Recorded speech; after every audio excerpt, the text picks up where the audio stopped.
อันนี้คือฝุ่นมันอ่ะใช่ครับจากที่ดูดมันไอ้เนี่ยเหรอใช่ครับโอ้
เยอะไหมลูก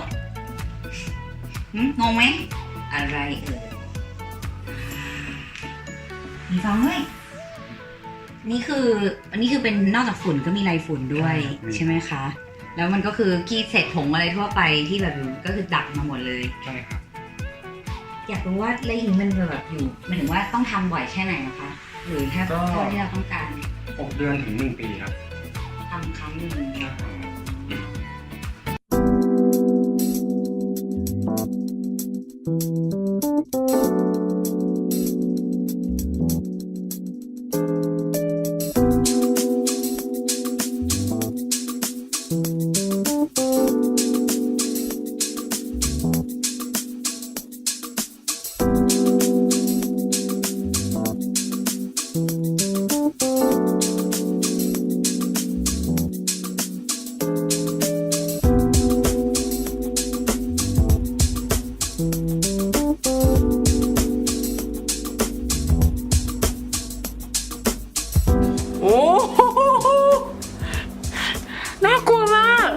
นี่คือโซฟาอย่างเดียวหัวนี่น่ากลัวมากเลยอ่ะ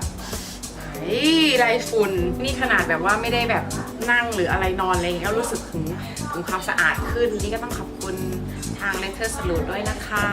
ขอบคุณค่ะ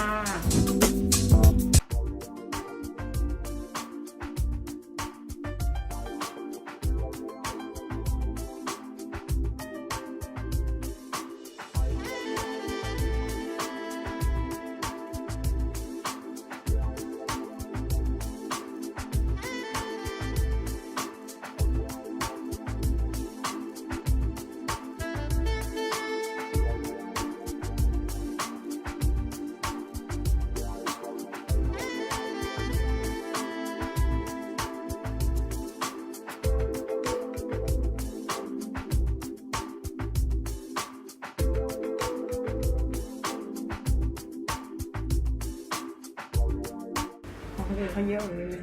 ก็ดีประมาณนี้ผมนึกว่าผมแบบเยอะมากแล้วโอ้มากเลย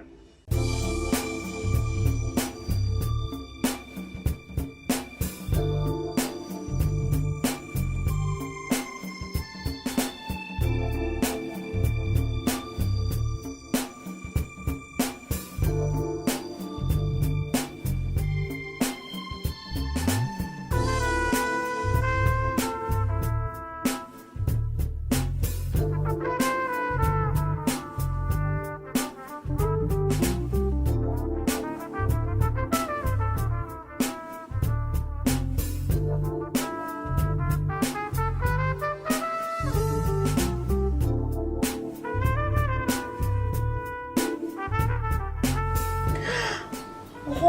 พี่เป็นโคนเลยอ่ะเยอะมากอายบ้าง